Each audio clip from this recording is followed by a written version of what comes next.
Hey guys, and welcome to another video. If you're new here, my name is Scar and I'm a part-time illustrator. This video is a little different to my usual vlogs, mostly just because it took me so long to paint this and I thought it would be better if I kind of split it up and showed the whole process in a separate video rather than trying to fit it all in a vlog. But also because I haven't really been able to film very much vlog stuff lately. Life honestly just kind of got in the way a little bit this month, so I'm hoping to pick it back up in a week or so. We'll see what happens. But regardless, I hope you guys enjoy this chill little paint with me. So for this project, I ended up using a pre-cut pine wood piece that I believe I found at Michael's, but it could also possibly be from Joann's. I have so many wood pieces that I've just picked up over the years that I need to keep painting on, and I honestly forget where each one came from, so your guess is as good as mine. Whenever I paint on wood, regardless if I'm using water-based paint or acrylics, I always sand the surface down a tiny bit, mostly just to get the wood splinters off. Sometimes the wood pieces that I pick up are a little uneven too, so it helps with that. But it also really helps before you put on a layer of gesso to help it stick, if that makes sense. It helps the gesso stick to the wood. And then the gesso, you can get it in like different colors and stuff, but for this one I used clear gesso from Liquitex. It really just helps add like a tooth to the smooth surface so that way the paint holds better. I also usually do the colored pencil after I've done gesso. I don't know if that's the proper way to do it, but that's how I've always done it. It does rub off pretty easily though, so I think the next time I will probably try and do the colored pencil underneath. It's just these wood pieces are really smooth, so it's hard to get like the opacity you need, I guess. Also, just a side note, everything that I'm mentioning in this video, whether it's a company or a product, I am in no way sponsored by, and I have purchased with all my own money, so just so you guys are all aware. But yeah, the subject matter of this painting, I don't really know how I came up with it, to be honest. I have done little ghost paintings before for like Halloween, I believe last year or the year before, and I kind of wanted to do more of them, but I didn't want to do like huge landscape pieces. Huge is not what I want to say, but I didn't want to do like little forest landscapes anymore. I wanted to do it in like a haunted house kind of thing. But then I came across these reference photos of greenhouses on Pinterest, and I thought it would be super cute to do like a little ghost that's in a greenhouse that's kind of run down and overgrown. I didn't exactly portray how I imagined it in my head, but I'm also not very good at doing like really detailed rooms and backgrounds, especially when it comes to painting. I'm much better at it when it comes to like digital artwork, because you can adjust and warp things however you need, but as soon as you put the paint down, that's it, you gotta work with it. So this was definitely a learning experience. I'm going to ignore the fact that the windows ended up very uneven, but I think overall when you're looking at it, you can't really tell too much unless you're looking at it really like in depth. So either way, I enjoyed making this piece. I had a lot of fun painting it and figuring out how to bring the foreground and the background, kind of like make it cohesive, I guess, without making it too busy, because I really love including detail into my work and like doing little tiny things everywhere.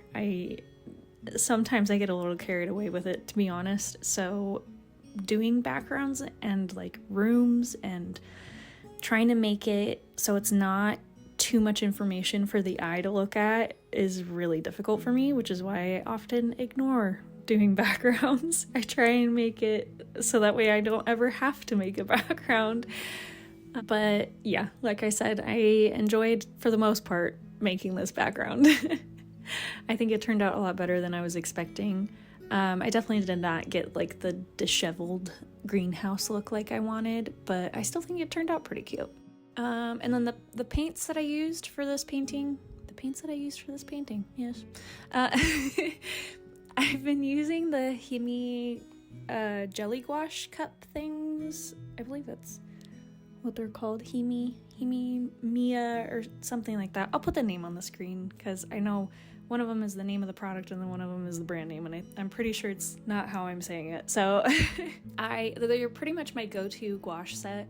I just recently bought the giant sized one, and that one I shared in my vlog, so if you guys want to see that, you can check out the vlog. I'll leave a card.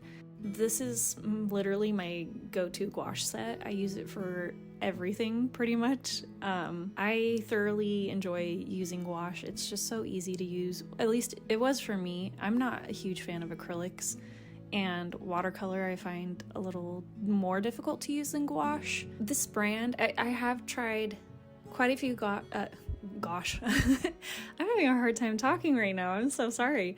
I have tried a few different gouache sets, and this is the one that I always go back to, or at least this brand is. And at the time of buying it, it's pretty affordable. You can find it on Amazon, which, I mean, I don't love supporting that company, but you know, gotta do what you gotta do when you're broke. But they're pretty affordable for how many paints you get and how much paint you get. So I would definitely recommend them if you're thinking about trying gouache, or if you are looking to expand your collection of gouache. I know I didn't use gouache for the entire thing. All the paint is gouache, but I ended up adding details with colored pencils afterwards. Mostly just because this is like a small piece of wood, so I couldn't really get all the detail in that I wanted. And I don't have like small enough brushes on me right now that aren't super frayed and like damaged. So getting the little tiny details that I wanted and the color gradient that I wanted, it was proving more difficult than it needed to be. So I did end up using some colored pencils. And unfortunately with those, as soon as I put the clear coat varnish on it, they did kind of lose a little bit of that color. I mean, it still looks really nice. It's just the yellow on the leaves isn't as vibrant as it was. And I know it's just because, like, for some reason, colored pencils, or at least the ones that I use, which is the Prismacolor ones, they get really like powdery on the gouache, and it's really easy to wipe it away. So I think when I sprayed the clear coat varnish on it, it kind of like swept away some of the color. I don't know if that's accurate, but that's the only thing I could think of, really, because most of the time when you put like a clear coat, like a gloss on paintings and stuff, it makes the colors more vibrant, but the colored pencil just really didn't show up. I think that's everything that I wanted to mention about this painting.